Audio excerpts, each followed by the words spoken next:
Desire is an intrinsic part of the human experience. It's literally a force that drives our actions, it molds our path, and sometimes it can be quite confounding. And understanding how desire works has been this really critical part of my own spiritual journey. And I've come to this very fascinating realization that not all desires are meant to be fulfilled. Instead, sometimes they arise simply to be felt and experienced in their raw form. And this insight has been extremely pivotal for me. So in this video, I want to unpack this concept with you. So stay tuned.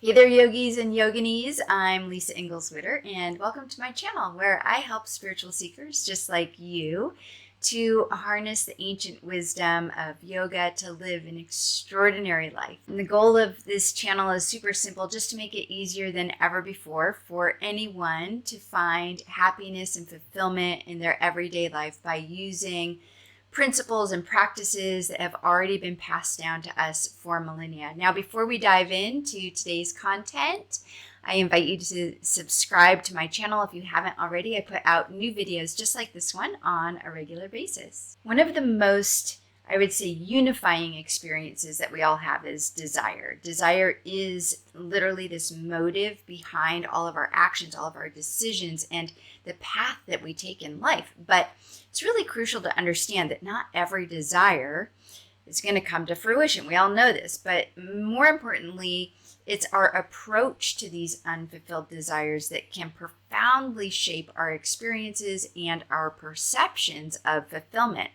And in my experience, it's a really, really important part of the spiritual journey. So according to Tantric wisdom, desire is a fundamental aspect of who we are. It's perfectly normal for us to want things like pleasurable experiences and to want success, whether it's success in our career or relationships or even good health. And it's also normal to want and desire deeper and more purposeful life. But the challenge lies in the expectations that we attach to our desires. The belief that fulfilling a particular desire will actually lead to lasting happiness is a very common trap that will inevitably result in disappointment and unhappiness. So, contrary to the teachings of classical yoga, which actually encourage us to transcend desires altogether, the Tantric path offers a different approach. It invites us to experience our desires in a very direct and somatic way. So this isn't about manifesting or actualizing these desires. Rather, it's about feeling deeply each desire in our very being as a raw and unfiltered sensation, free of any preconceived narratives or labels. So in this way, every desire actually presents a very unique opportunity to experience what is present and alive within us. So why is it essential to feel our desires but not be attached to fulfilling them? Well, because there are a complex web of causes and conditions required for any desire to manifest, and many, if not most of these, are outside of our control. So I highly recommend reading Robert Sapolsky's book, Determined, to get an in-depth understanding of just how little we actually control in our life. Now, if we don't acknowledge the reality that we have very little control over the causes and conditions that are actually needed to manifest our desires, what happens is we run the risk of creating and reinforcing samskaras, which are undigested emotions that are held in our subtle body and that contribute to the creation of and the maintenance of karmic patterns. Now, furthermore, if you simply reflect on your own life and your own life experiences, you're going to see that many of the things that you've desired over the course of your life have gone unfulfilled. And this realization challenges that saying that we hear all the time, which is you can have anything if you just work hard enough.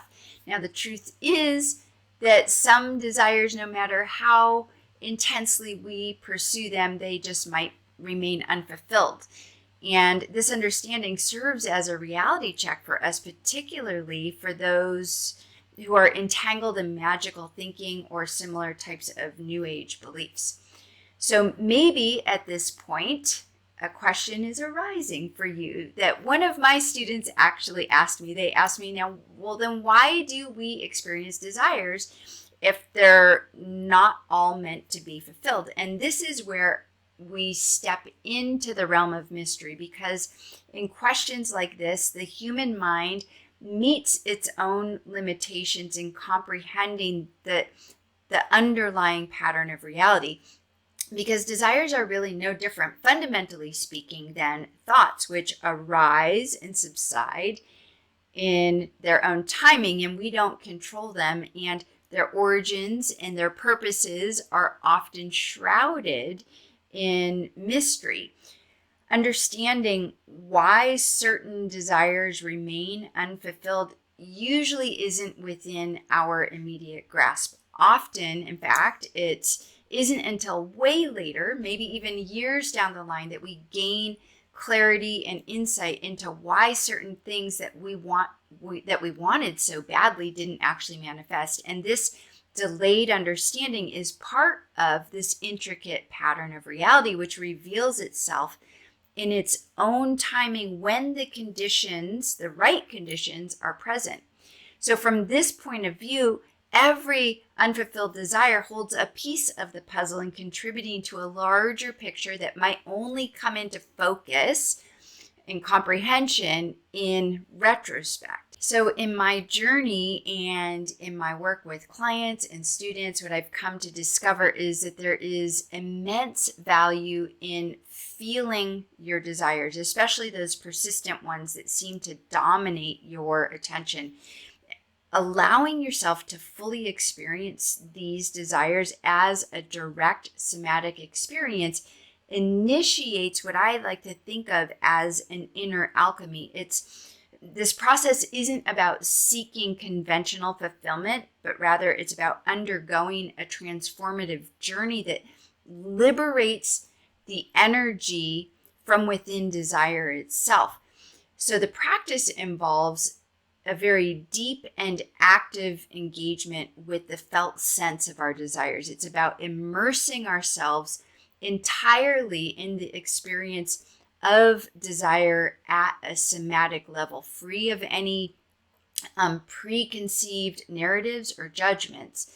So this type of embodied experience transforms the energy of desire, which can often feel quite chaotic, and it transforms them into spiritual nourishment. And this process isn't aimed at eliminating desire, but rather transforming its energy by channeling the energy of desire, which was previously directed towards external pursuits. What you do is you turn it inwards towards what's alive and present and real in this moment. And this is what it means to become intimate with reality, to connect deeply with the immediacy of the moment. So through this practice, the concept of fulfillment is completely redefined. It no longer revolves around the external attainment of our desires. Instead, fulfillment is experienced in the deep peace and clarity and contentment that emerge from a fully embodied experience of this energy of desire. And this approach also serves as a very powerful means to liberate ourselves from the grasp of egoic desires, transforming and channeling them into profound awakening of our true self. So every desire, whether it's fulfilled or not, offers us this very beautiful opportunity. So thank you so much for watching and joining me in this video. Please do subscribe if you haven't already, and remember to comment. I always do respond to comments as well. Thank you so much. Be safe, be well, and namaste.